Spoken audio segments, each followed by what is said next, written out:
Welcome to the Water People podcast. I'm your host, Lauren Hill, joined by our co-host, Dave Rastovich.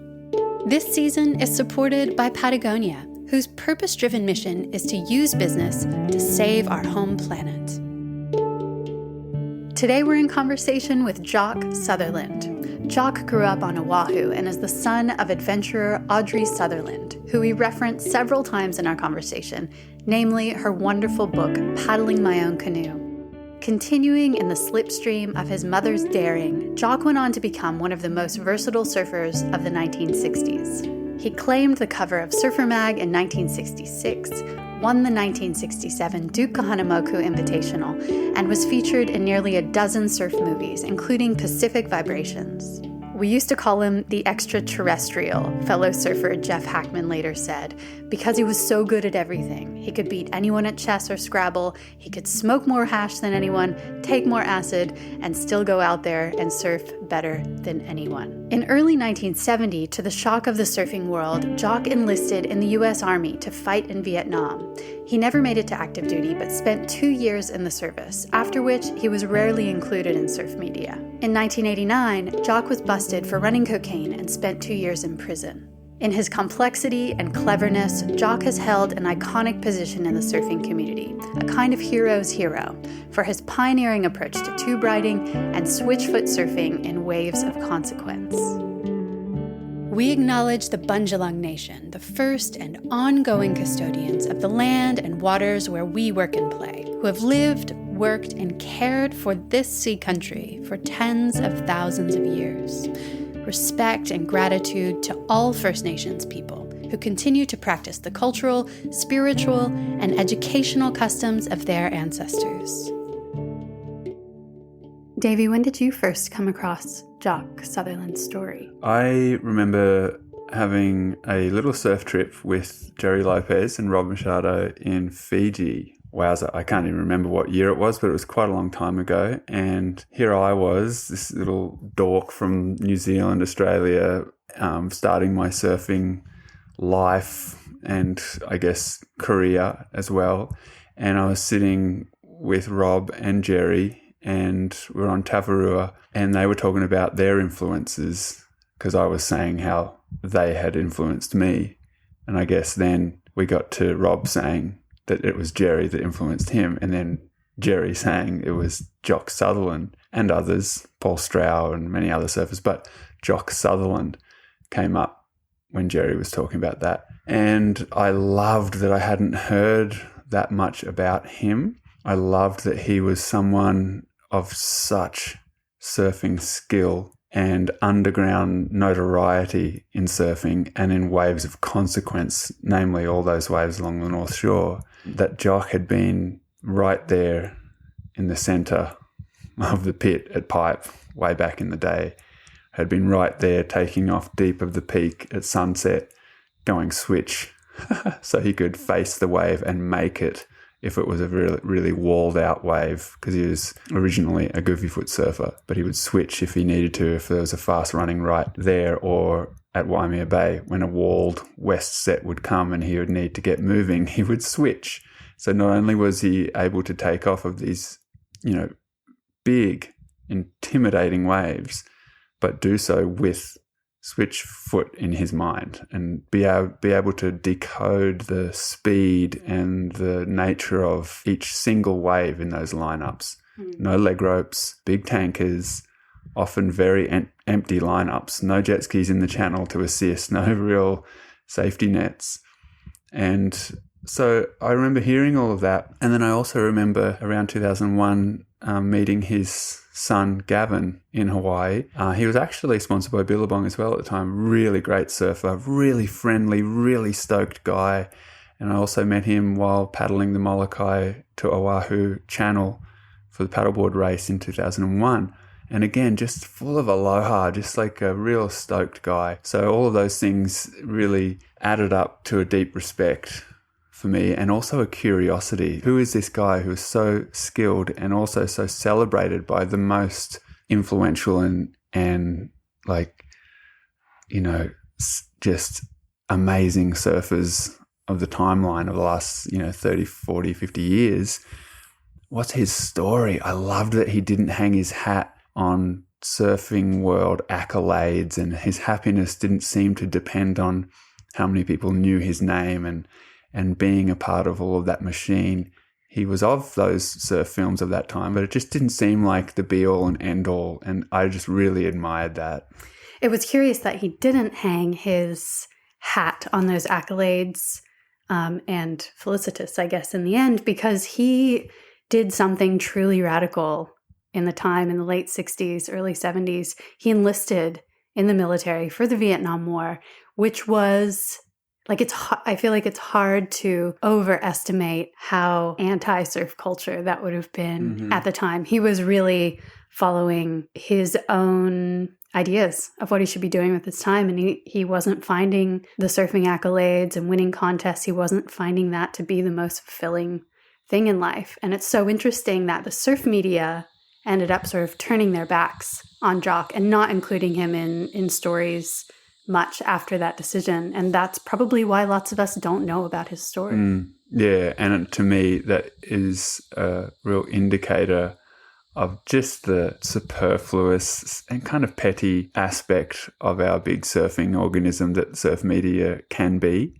That the magazines, beholden to the companies. The companies are just usually a couple dudes who are trying to cash in and commodify things and make a lot of coin. And I don't know, all that stuff is just way out on the periphery of the most important things in a surfing life to me. And so I love that Jock's story is still unfolding in such a unique way to him. He made that decision back then. He was someone who, didn't mind the party scene, but also liked competing in contests. And when people were like, hey, you should stop doing contests, man, he's like, why? I have fun doing that. Or, all these silly little pigeonholed categories that can surface in any subculture. He defied. He just slipped through them. And yeah. you can see that perfectly illustrated with the ability to switch foot in surfing and be so malleable. And then also all the way through to now, he's a man in his 70s who is so vibrant and enthusiastic and just, buzzing and twitching with energy. And he lives in a space where it would be so easy to become the grumpy old dude who wishes it was like yesteryear, because when you look at the North Shore of Oahu, it has changed so radically, perhaps more radically than any surf zone on the planet, going from a tiny little country town, as it would be called, country, not town like Honolulu, to now being pretty much, an extension of a Californian suburb almost. The houses are enormous. People have been squeezed out by such big money. The whole community around V-Land just dissipated in the late 90s, early 2000s, and then just completely gone by a gated community there now. The lineups are very busy. There's drones and cameras everywhere. There is a lot of opportunity to wish that it was like it used to be. And Jock isn't like that. He's still vibrant and still buzzing on the conditions and looking at the water and reading the weather. And I think that's finding the corners. That is very admirable. It's a really inspiring and hard-earned type of perspective. It seems like it is a tougher journey for men to keep that flexibility and fluidity into older age. Does it seem that way to you? Yeah, I wonder why. It'd be interesting to hear from you all, listeners out there, anyone tuning into this, because I'm pretty sure every one of us could relate to rocking up at your surf spot and knowing there'll be, a pretty crusty dude sitting on the bluff or in the car park saying how good the good old days were. And it'd be interesting to know why, so that we don't grow into that. I don't want to become that. I know you don't want me to become that. I don't. And so, I feel like it's just really great when we can really acknowledge and celebrate people like Jock, who have endured so many changing sea and land and cultural scapes and still have that sparkle in their eye and that enthusiasm to learn, that enthusiasm to be useful and have empathy for others and to listen and to put us, the younger ones, kind of in our place and help teach us from their lived example. And so I really hope that this conversation with Jock achieves that for you as you listen to this. And and that we understand that a life by the ocean is a fortunate life, and it's not just for our own benefit. And that's really what I was hearing between the words with Jock, that he's lived this incredibly adventurous life, and now in his 70s he's seeing that it really, really means a lot to be part of community, to think about others, to help where you can, to not look for that credit, to just do it because it feels good. And that's just one of the many things that I feel I really admire in Jock Sutherland. Jock, where we always begin with these conversations is by asking about a time or experience after which you were never the same. Do you have a moment like that? Well, when I was 5 years old and I rode my tricycle off the steps and split my head open, that was one, but I don't remember it that distinctly. But probably the one where I jumped off of the diving platform from about 50 feet because Mom said she was going to pay us like $5. This was when I was about 8 years old, so that would have been 66 years ago or so. Wow. And I was a skinny little tyke, and I walked to the edge of the platform, looked down, and went, oh, that's a long way to go. Because I had jumped off of Waimea Rock, 20, 25 feet before. But this one was a lot different. And I screwed up my courage and made up my mind and walked back from the edge and waited until everybody else had dove and went. And this is in Waikiki at a place called the Natatorium, which is an old, I think after World War I, a saltwater swimming pool. And they had big slides that you could jump on and put water in and slide down. But, it was kind of dangerous. So that's probably the liability is why they closed it 30 years ago or so. But I screwed up my courage and ran to the edge, okay, here we go. And I kept my nice straight posture, hands out and stuff. And I wasn't going to do a cannonball or anything, too scared. But when I hit the water, because my hands were out sideways, it was like a bad impact with the arms. And so basically stung the arms pretty bad. But my mom said I looked like a little leaf fluttering. But probably that might be one of my earlier memories of something that changed my life. And after that, it was like, okay, I can handle this, just have to land a little bit better. But I'd already been playing Little League Baseball for a while when I was doing that. But Mom and Dad, because they're outdoors people, they always had me, helping bring in the lobster traps. Dad he was a commercial fisherman in California, and we would use his traps that he brought over to Hawaii to set out in front of our house by Chun's Reef there and bring in some lobster the next morning. So I was in the ocean from, fairly steadily from the time I was 7, 8 years old, and then learned to surf on one of Dad's old boards when I was 8, 9 years old. And by the time I was 11 or 12, I was riding waves that were like head high, not much bigger because it was still scary. But the equipment wasn't very good. But I had people helping me with getting boards like Dick Brewer by the time I was 14 or 15. And then people introduced me to pipeline. And so everything took off from there.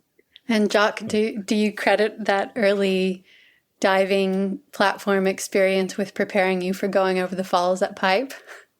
No, because when you're jumping off in the midair, you can see where you're going to land, and then you just have to keep your balance. But going over the falls at Pipe is something different because there's a big element of unknown because the wave's got you in its clutches, and you have an idea what can happen. But you don't want to tense up too much or some people say, well, maybe you should ball up, so that you don't get hit by your board. But on the other hand, if you do that, it'll push you down faster and you can actually have more of a chance to hit the bottom. So there's several things that you learn by trial and error. And luckily, I was raised by some people that taught me well enough that you try not to get in people's way and try not to overstep your limits, although I did that, a couple of times when I was younger. And so there were people out there that were kind of looking out for me. Maybe there were some of my friends' dads or some of my older peers that were helping me out there. Yeah, Jock, I'm really curious about that experience for you as a little fella, and I guess your relationship to fear, because you said you scrunched up your courage and you went and you launched off the diving platform there. And you've already spoken or mentioned your mum a couple of times since we started talking, and we are aware of your mum's amazing adventures. Some other listeners might not, but I'm curious to know, was she, I guess, your first introduction to fear and how to navigate it, especially in terms of the ocean? She probably was, but the ocean itself was the initiator of that sense of fear. Once you got far enough off from shore, or you encountered a few bigger waves. But she probably, because she was a Red Cross certified swimming instructor, was able to actually at one time certify lifeguards for their water safety instructor badge. She made sure that all of us kids were competent from a fairly young age. But the fear factor, I'm sure that Mom gave us some cautionary tales. And like my dad, who was a cigarette smoker, he told me, "Son, I never want you to smoke." And he took an inhale through a tissue paper, and just that one little inhale showed me all the tars and stuff that was in there. And so he also, because he was a real sailor and out in the pretty wide oceans. He was in the Caribbean as well as the Pacific, the Central and North and South Pacific. That I'm sure I got a sense of what not to do from him as well as my mom. But they were both real outdoors people, and an outdoors person will be able to tell, in the case of a youngster, how to gauge the ability or lack thereof on the young person that you're dealing with, and try to help him get some tools to be able to cope with the strange new world that he's being thrust into without making him too afraid. But the fear factor, Mom and Dad, they probably, naturally, I was able to absorb from just their being close to me and hearing them talk, about the ocean or the mountains or the surf. I've been reading your mom's book over the last few weeks. Her name is Audrey Sutherland, and one of the books that she wrote is called Paddling My Own Canoe.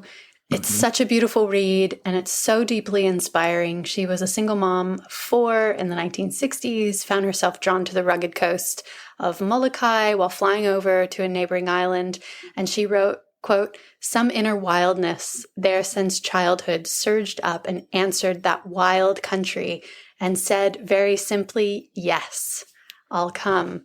So in between working to support you all, you kids, raising you, she planned and made her way to Molokai to swim and hike the near vertical north coast cliffs of Molokai. She did it solo, first in 1962 by herself, towing a semi-waterproof bag of supplies, and she went on to do 18 trips total, 11 of them solo, later traveling by inflatable canoe to relish in the solace she found there, in the beauty. What struck me about Audrey's writing is that she doesn't seem like an overly sentimental person. No. But she does seem like a romantic, that she was drawn to wild beauty and she heeded its call. Did her modeling as a mother land that way for you?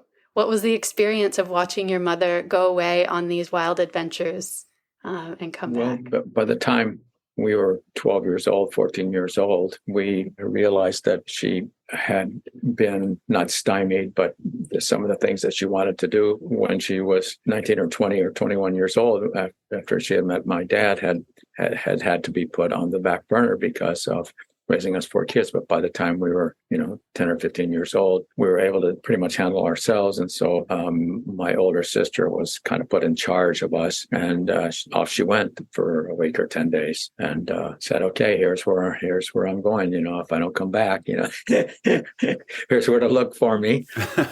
But she also was pretty sensible about when she was walking on the boulders there, when she was walking between a couple of areas instead of swimming that she knew that she had to be careful, because if she broke an arm or a leg, then it would be tough to be able to rescue herself being out there, and nobody was going to be coming by to look for her. But she did get very lucky a couple of times as far as people coming by, especially in a moment of great duress when she had not been hydrating enough, and her brain wasn't working as well as it should, and she got into pretty bad trouble. But as will happen to people that sometimes have lived right, is that there'll be what seems like a miraculous occurrence to haul you out of the jaws of death, as it were.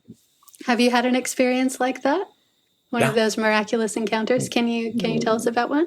Well, being caught inside at Waimea after dark, when everybody else had gone in, and I didn't see anybody else when I paddled out, but the two guys that were maybe already on shore, maybe it was Peter Cole and Fred Van Dyke, they were asking themselves, didn't I know that there was occasional closeout sets, which I didn't. And when I had caught a couple of waves out there and it was starting to get dark, I did get caught inside by a closeout set. And luckily for me, having been in the water in some bigger surf, but not that big, up until then, helped me with my making snap decisions as far as whether to try to swim, try to hang on to the board, or to let the board go, or not to dive too deep underneath the final wave of the set, which for me was quite lucky, because it was, as it turned out, the final wave was the biggest and it closed out.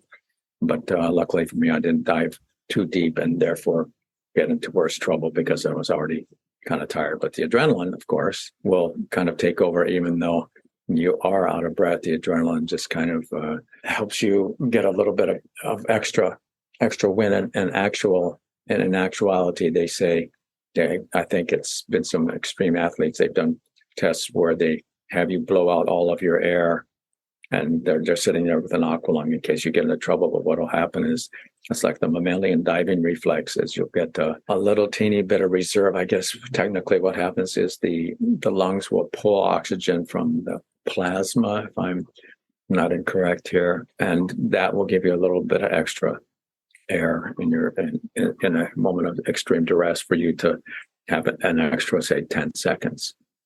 But luckily for me, I didn't panic, and just ended up getting fairly severe beatings, and a dang good lesson about looking a little bit longer at the place where you want to go out, if it is got a little size, or if there's some element of threat, some challenging element that perhaps you on that day were not ready to have to cope with. I'm super interested in what you're talking about there, Jock, because I feel like I can relate to that feeling of just sort of skipping over the rocks.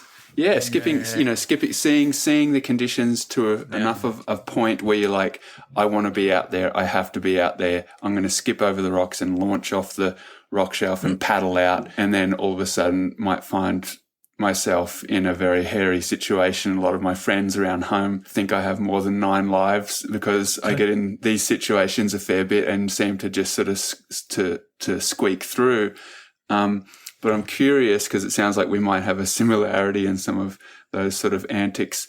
Were you going out that afternoon in a state of excitement and enthusiasm, or were you just sort of, I don't know, blasé and very relaxed? I was excited because it was like after I had been in California in the summer, and the board that I was riding, I had shaped myself.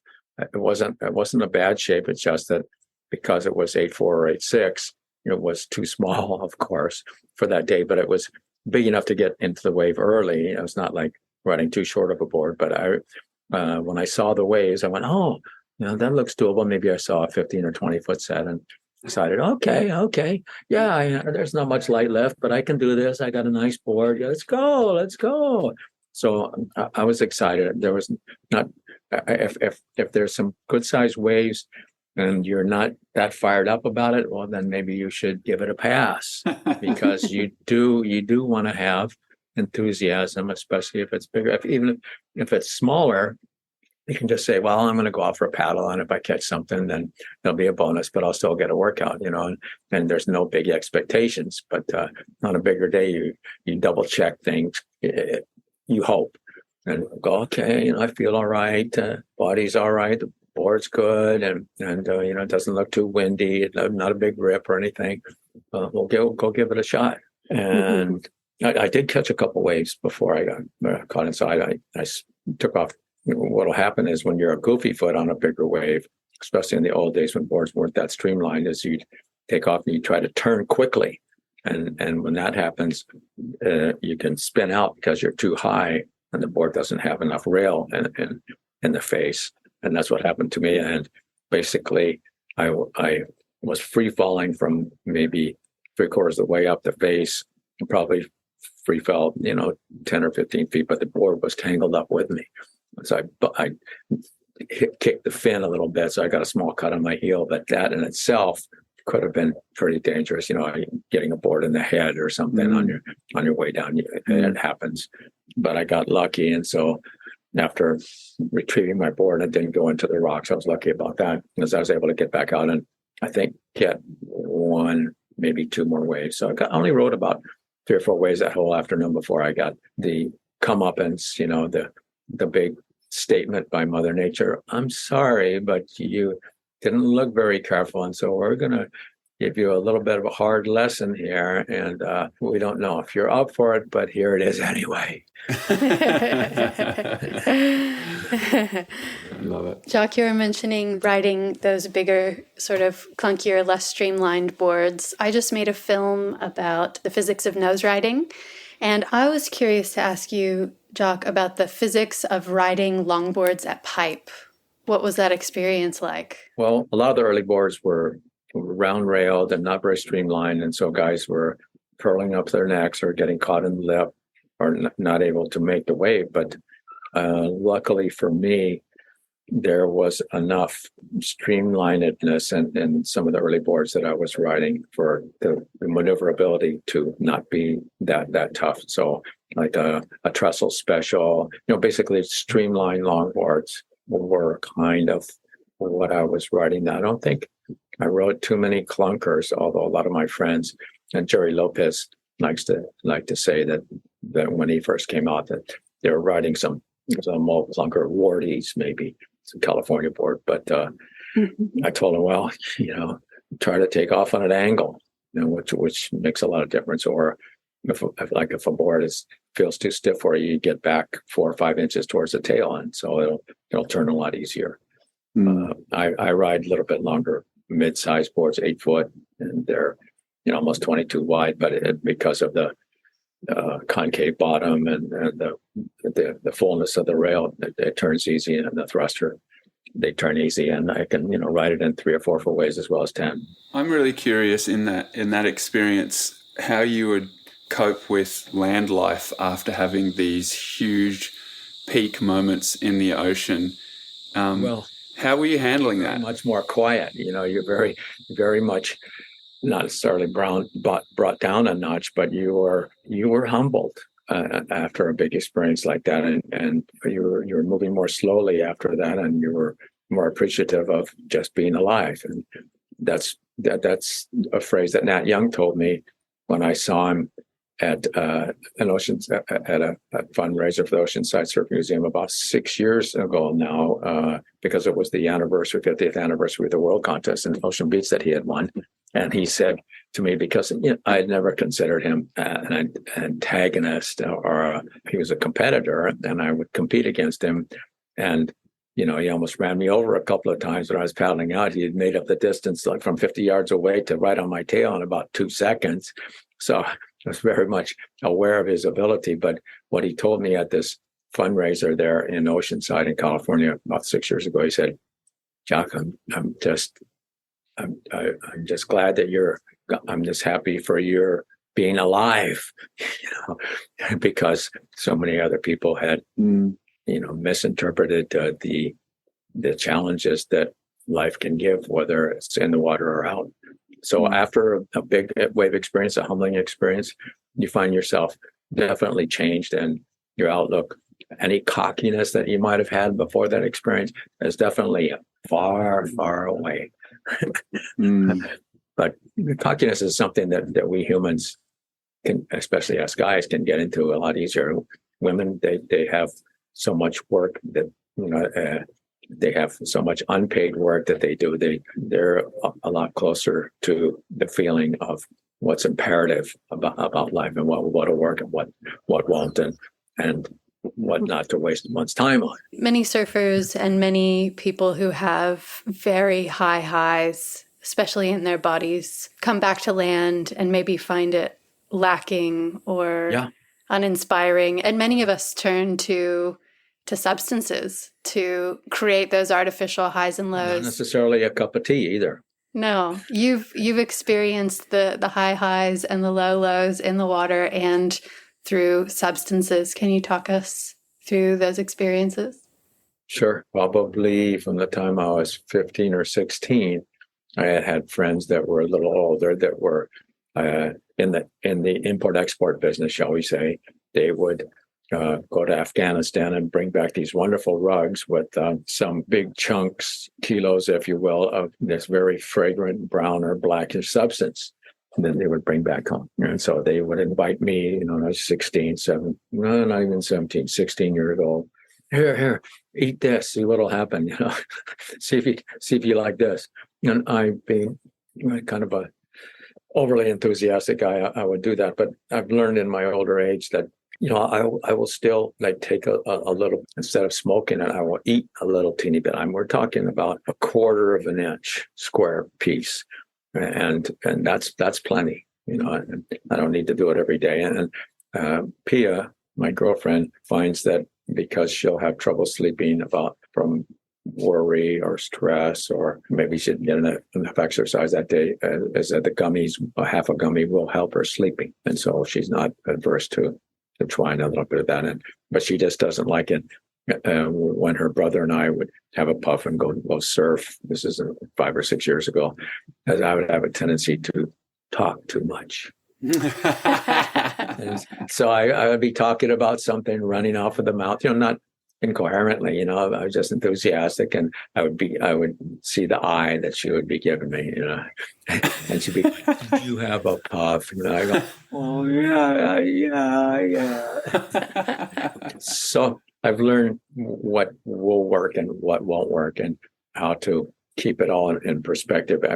If you're going to go out and do, say, some weeding, or putting some plants together, or something that's not mindless, not necessarily mundane, but doing something that doesn't require, you're using power tools or climbing up on a roof or climbing in a big tree to get some fruit, then you can be a little bit, you can have a little bit of adjustment, enhancement. What did her brother call it? One of those things. It sounds like you have a healthy balance with it now. Was that always the case? It seems like you've had a lot of experimentation. After a while, there was more of a tendency to want to try something than not. And for young kids nowadays, because of the potency of some of the stuff that's out there, it's actually worse than dangerous. It can be lethal. You have 10 or 12-year-old kids going on the dark web and getting something that they think is a hallucinogen, and it actually has fentanyl in it, and they end up killing themselves. And oftentimes when that happens, you want to blame the parents, and oftentimes it is their fault for not having given their kids the tools to be able to understand and anticipate what might happen when you're in that kind of an atmosphere or that kind of people. But my kids, luckily, they've seen me pay some penalties for my insouciances and my carelessness is a better word. And so I'm happy that they know that I don't have to resort to mind-altering substances. Although half a glass of wine. My girlfriend and I are both fairly cheap dates. One glass of wine will do us fine. Thank you. We share it. I'll look over and it'll be 2/3 gone. I'm going, "Hon, what happened to the wine?" But a full glass is almost too much for both of us to share. So I haven't. I'm kind of a lightweight now in my older age, but for me, the feeling that you get from being out in the ocean and catching some good waves, or even if you've only caught a couple mediocre waves, like when I saw Gavin on one of his first waves at Chun's, and he's like maybe 6-7 years old, and he was like a little 3-foot wave, but he was climbing and dropping, and mostly had been just getting his feet, and I saw him just get the right angle, maybe from seeing me or other people, or just having an idea because he was also a skateboarder then. Seeing him, just get the right angle on the wave, and I'm just going, yes, he got it. And to me, it's a very solid truth that you almost get as good feeling from helping somebody else get a good wave as it is from getting one yourself. Like especially your girlfriend or your wife, right, folks? Wow, but one time, and I keep bringing it up for not as a lark, but as a reminder to myself. We were at La Jolla Shores, and it was nice, like 3 feet, maybe occasional shoulder high, and here comes this beautiful wave, and my girlfriend and Pia's right in position for her. And I go, "Go, Pia, go!" So she goes and paddles for it, and I'm going, "Oh, wait, maybe there's room enough for me." And I dropped in on her. I basically spoiled her wave, and so she was not too happy about it. And I haven't forgotten about it. And I'll bring it up now and then. I still owe you. I still have to find you that wave, that one wave. Were you always so generous in the water, or has this come with the wisdom of age? Well, when I was growing up, there wasn't too many people out, and so because I was younger, the guys tried to get away for me. But if you had waited a while, I'd say definitely with age there comes a sense of, like, if there's not very many waves, you wait, or you take off behind somebody.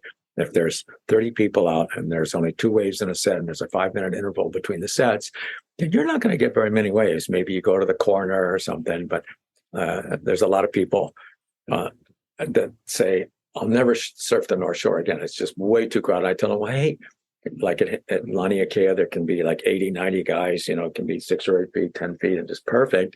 But last year, I think it was, is that it was 10 feet, and it was real perfect, but there was enough of a west swell, and normally it's a north swell place, is that the break next to it on the Waimea side, they're called Haltons, between Lonnie's and Jocko's, is the lefts were coming through just beautifully. You could take off on the same wave as the guys were taking off at Lonnie's and go through Haltons on them. But so there's still waves here on the North Shore. You just have to know where to go. You can sometimes just go 200 yards away from the very crowded areas, and you've got waves to yourself.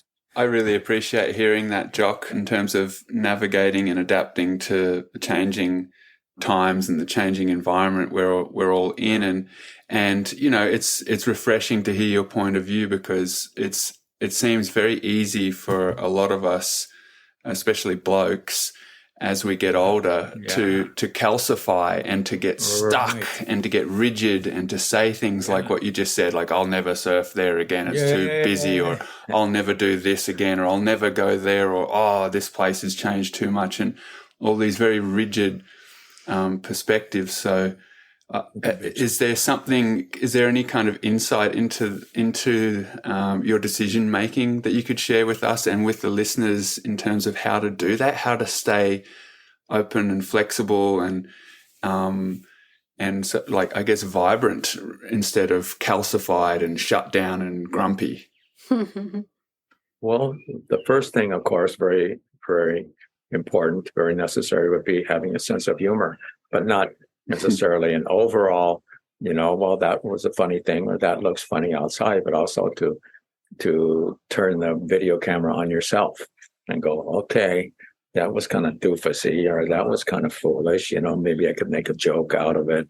But you need to be able to not make fun of yourself so much, but to be able to step outside yourself, as it were. And to see, where you could have improved, where you could have done better. But a sense of humor, but also a perspective about how much of the rest of the world is just deep in quagmire of violence or poorness. There's a phrase in a New York Times I was looking at, and I think it was a poverty that a lot of people are in. Maybe it was not an economic poverty, but it was labor poverty, where we blokes are happy with doing so much of the housework. We're like an hour or two of the housework, and we're going, there, I've done fine.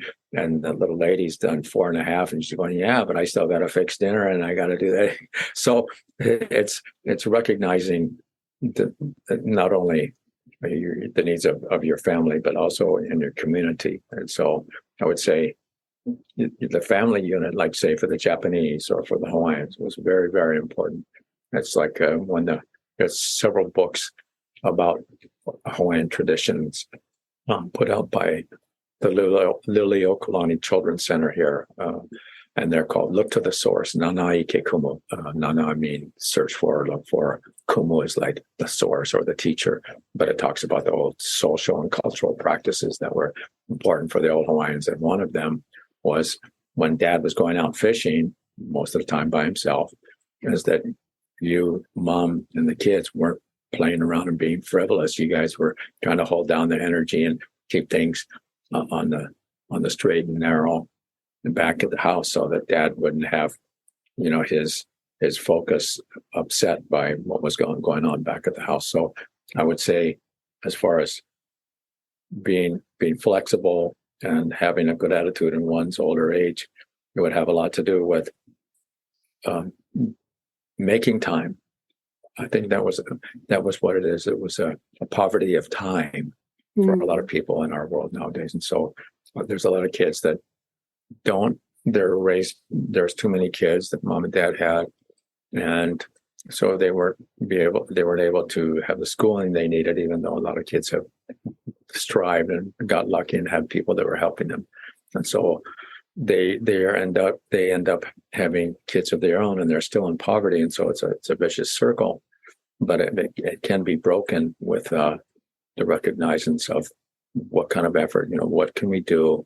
How much reading do we have to do? Who do we have to talk to in order to get the wherewithal, the tools, not necessarily the money, but the training and the recognizance of what's important for our development as a human being, and our developing our ability to be able to help our fellow man, because there's just too much agony and defeat. It's funny, I should use those two words, because that was what the ABC World of Sports program used to use as an introduction to their program. ABC World of Sports, bringing you the world of athletic endeavor from around the globe, and bringing you the thrill of victory and the agony of defeat. And I was one of the agony of defeat guys. On Sunset Beach, where I had too much V in bottom in my board in 1968, and I was riding across the face, and there was a little crosswell, and the board tail drifted once, and then on the second crosswell, the tail spun out entirely, and I went, pardon my language, ass over tea kettle down into the trough, and that was combined with another shot of a guy going off a giant ski jump and plowing into a gate, blowing his jump, and so. Then they used it for about 10 years, and they actually shot around, because I was going regular foot at the time. They turned it around, so I was going goofy foot,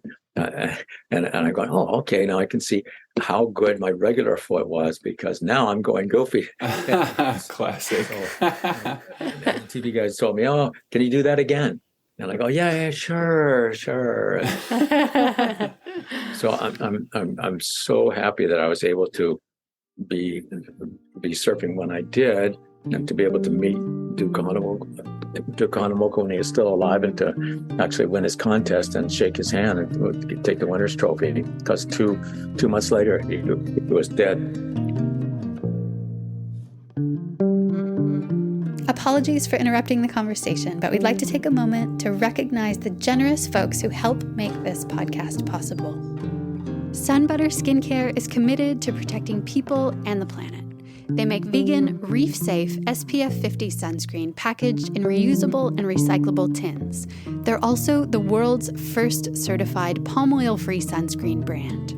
Check out sunbutter.com.au to learn more about their skin and ocean-friendly lines of sunscreen, surf zinc, and skincare.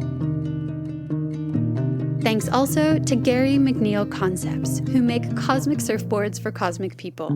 Gaz's boards combine recycled and plant-based materials that are built to last without sacrificing performance.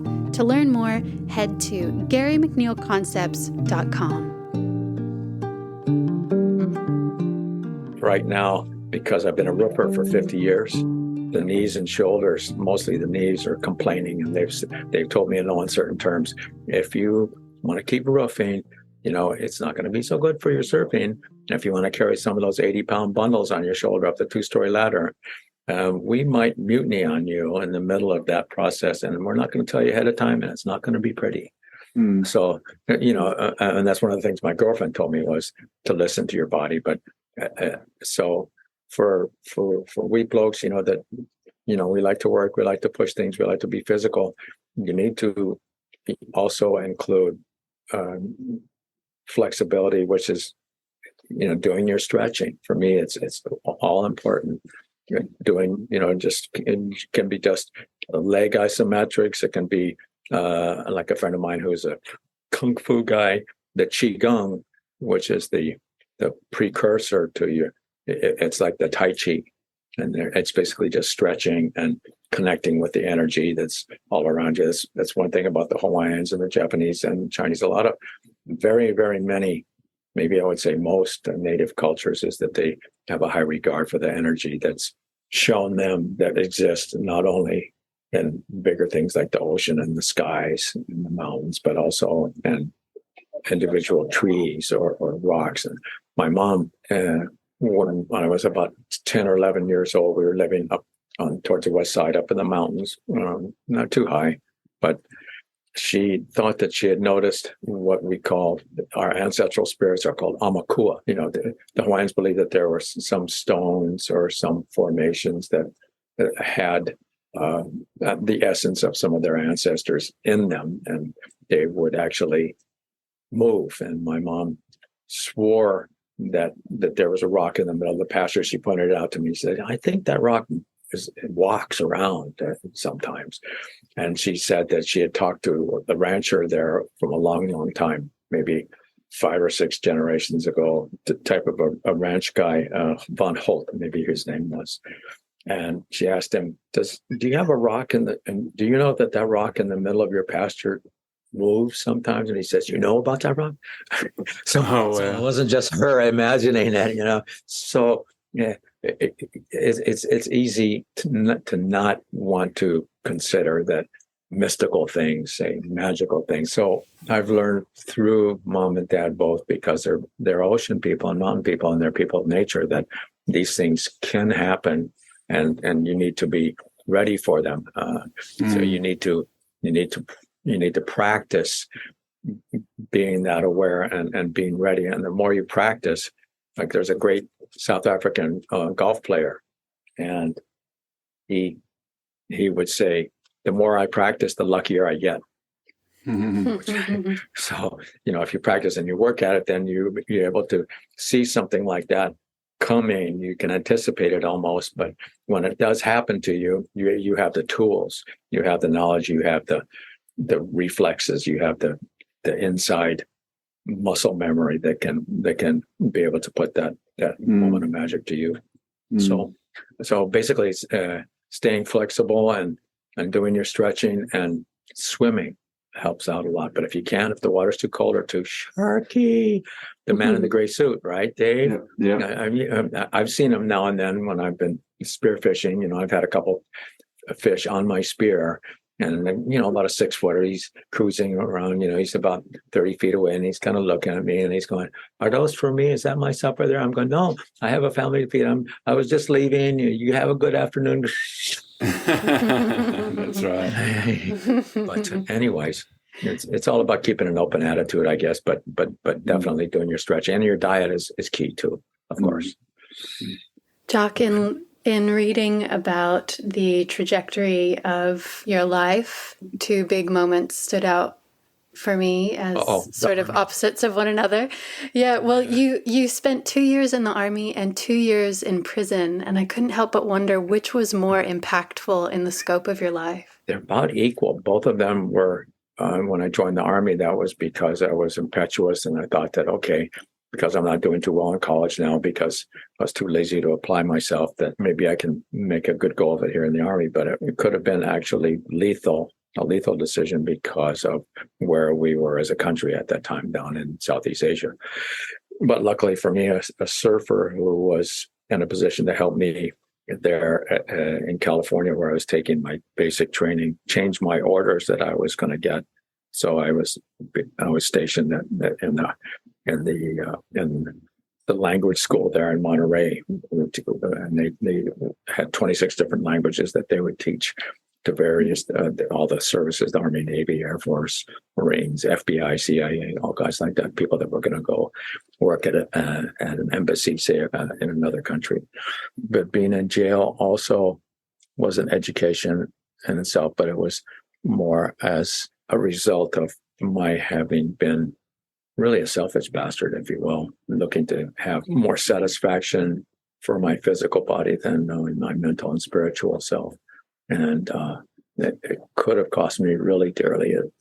And even now, being away from my kids for a couple of years, even though they would write me letters and things, I know that because they were even their young selves, 12 and 14-year-old selves were warning me before I was arrested that they didn't want me to be doing what I was doing, and I ignored them. And so it could have cost me their not being with me for the rest of my life. And so when I got back out, I was lucky enough to have some good employment by my friend Jeff Johnson out here, whose one of his sons was Jack, and the other two brothers, Pete and Trent. And Trent right now is going to help rebuild a house on my mom's old property. Have you ever been there, Dave, to my mom's property?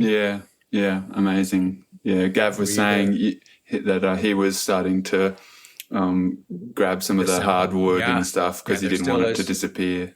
Yeah, there's still some things there that can be recycled, and like her artwork that's on the fascia board of the house, where she painted the designs that are on top of the kappa cloth from around the Pacific, as well as fish and her old cast iron pot that she would use to make cioppino in, which is like a tomato-based bouillon base with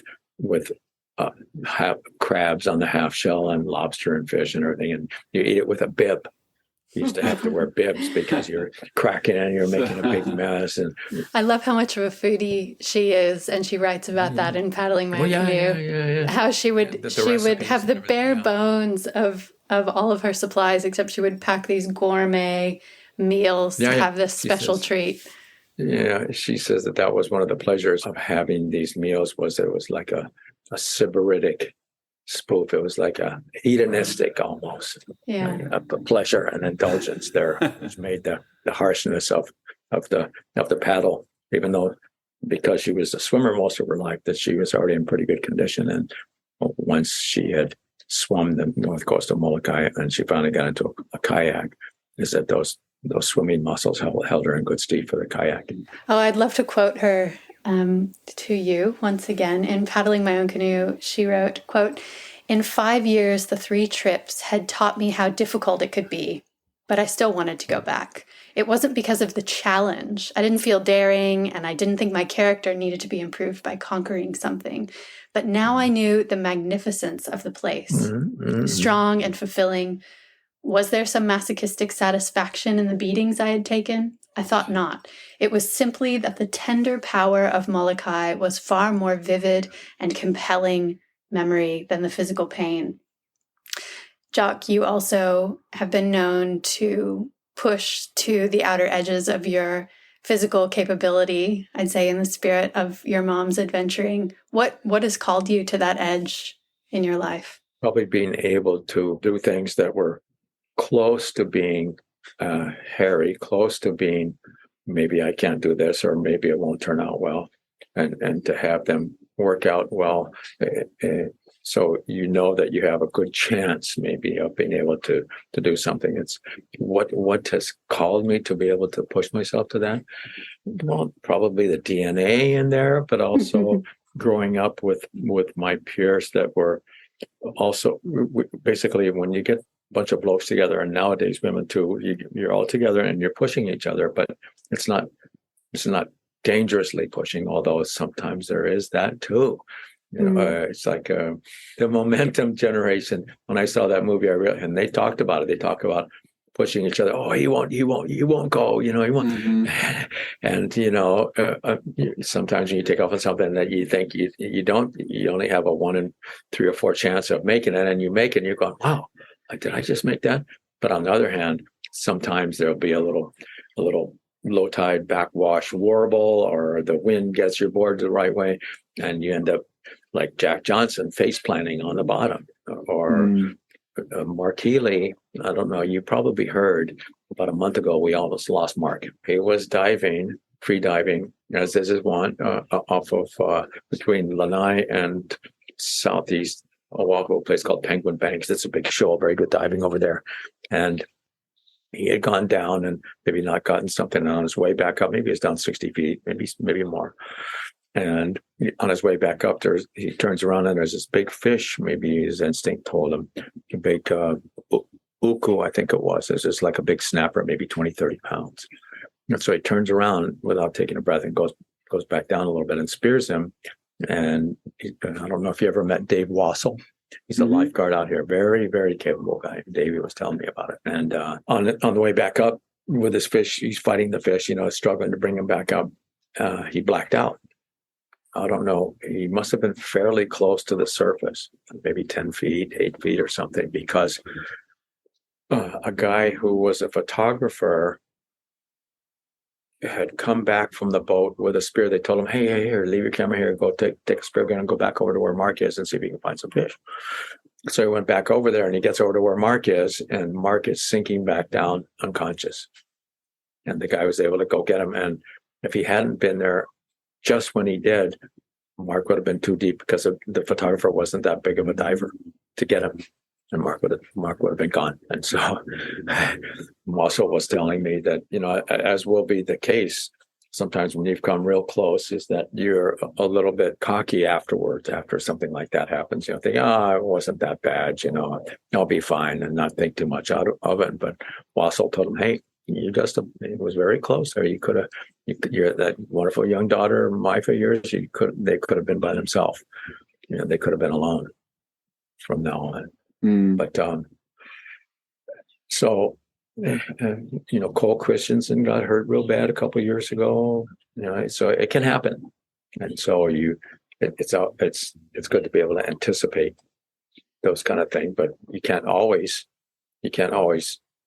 know exactly what's going to happen. So you have to think of those that are around you. If you're a lone wolf, and you end up paying the ultimate price, then maybe that's okay. Although people that you like to consider your friends, maybe they'd be pretty upset. But if you have a wife and family, then maybe it's a little bit different. I don't know if he's going to change his ways, but definitely it would behoove somebody that was in a situation like that to be able to dive with a buddy more, right? Number one rule of free diving, isn't it? A friend that I grew up with in Florida, Russell Brownlee, who passed away recently, and it seemed, from what anyone can tell, it seems like he was practicing free diving in a pool on his own. Oh, and right. I might have heard about that. Yeah, and he died. Beautiful man, beautiful family.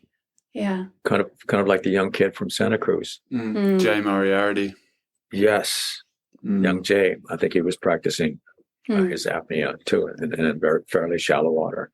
10, 12, 15 feet. So it can happen, and we need to try to recognize maybe the preciousness of life more than we do, not be too blasé or off the cuff about it, or it's all right, it won't get me.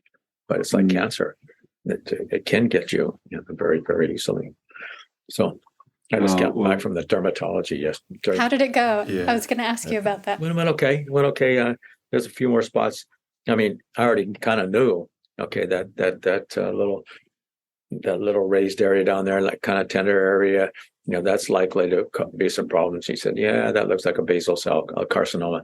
And so that, luckily for me, I've only had carcinomas, not mostly all basal cells, but they still decided to operate on them. So they took a small biopsy off of one of my leg and the one behind my ear that I had operated on before.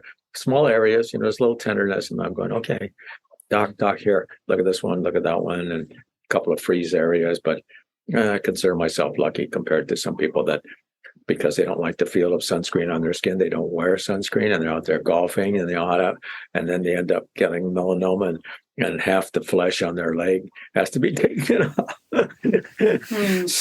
So you go, okay, this is what can happen. Here's the consequences if you don't pay attention. Good reminder. Good reminder as water people to get our skin checked regularly. Yeah, fair skinned water people, and actually they have been, I think, over the past 30 years, been working on synthesizing melanin, and I don't know why it's not here yet, that we can't take a pill and then grow a few extra melanin cells. Maybe we'll turn a little bit browner, but that'll be okay. That'd be great. Be careful. Jock, I wanted to make sure that in our conversation we visited this area of discussion, and that is, I think it was probably 4 years ago, Lauren and I and little Minoa went to Hawaii briefly, and we were at Chun's one day. We were playing in the shore break with Minnow, and I looked over at the lifeguard tower. I can't remember who was working. Okay. Someone was at the tower. Maybe I had some smoked fish or something. Yeah, exactly. So I saw you walking down. I'm like, oh, that's Jock Sutherland. And I was too scared to go up and say hello. I was like, get out of it. I don't know. I just didn't want to be. You got gray hair on your chin, don't you? They've you come up anytime. Yeah. Well, then I was just like, I don't want to be another dorky fan coming up saying, Jock, hey, Jock. No. But anyway, I saw you walking up with all this like amazing abundance, full of stuff, whatever. Yeah, like I think it was papayas and mangoes and stuff. Anyway, you walked up and you gifted it to the crew under the tower, and then probably had a little bit of a chat, and then went on your way. And I just had that thought where I was like, wow, look at that, how great! Look at that. I could just see the aloha, the generosity, the consideration of others that you have, and just the sharing spirit just seemed to be around you. And in the last few years since that time, we've become pretty successful with growing a lot of food, and I often think of you because I gift out food to friends and family and people who may be a bit time poor or in need or whatever, or maybe need a bit more fresh stuff in their diet. And hello. And so thank you for that. Yeah, exactly. Yeah. So thank you for that. And I just wanted to acknowledge that doesn't go unnoticed, and that even a little moment like that, even though, I saw that from a distance, it was really impactful for me. And I wanted to ask you where that came from. Yeah. And it was how I was raised. And I tell people like that, wow, why did you open the door for me? Or why did you do this for me? And I go, oh, it was not only the way I was raised, but also the people in the community that I was raised with corroborated, what was already starting to be instilled in me from a pretty young age. And it's just proven to be not only helpful for me, for my growth as a human being, but it also is very satisfying to the people that saw me as being kind of a selfish young brat when I was younger. Yeah, because my dad and mom were apart from the time I was like 11, 12 years old, and I was raised mostly with my mom. There was a pretty good vacuum, as has been with my own kids, when I was in jail, for at a crucial point of their lives that I was not around. And so now I'm trying to make up for it by trying to do things with them and trying to be serious about their reading things that need to be read, and recognizing what a great gal they know what a accomplished woman my mom was, and because they were alive for quite a few years while she was around. And I tell them, kids, go give mama a neck rub, and they go over there and they go, "Hey, these shoulders feel familiar," because after 10,000 miles of kayaking, there was a pair of shoulders on top of that lady. So it was because of her and Pops's influence when I was young. But I would say, if I had to break it down mathematically, I would say at least half her influence and half of the community I grew up in, because I was mostly in the house with her and there was no television then. It was music and books and the mountains or the ocean. And, it was the natural environment. And nowadays you look at how much time some kids are allowed to spend on their devices, and you look at, 15 years later, when these kids were allowed to have that much time, what kind of human beings they are or are not. And when I see parents doing that for their kids, working with Dwayne DeSoto, you can see that where some kids can't even swim that well, but once you get them out in the water and catch a couple little waves on the stand-up board or take them in the canoe, that they warm to it. And so there's a lot of work for we people that can give some of our time to an organization like Dwayne has, the Children of the Ocean. I loved at the back of Paddling My Own Canoe, your mom's list of the 15 things that every teenager should be able to do. Such a helpful list, so interesting. And I was wondering if there's anything you would add to that list.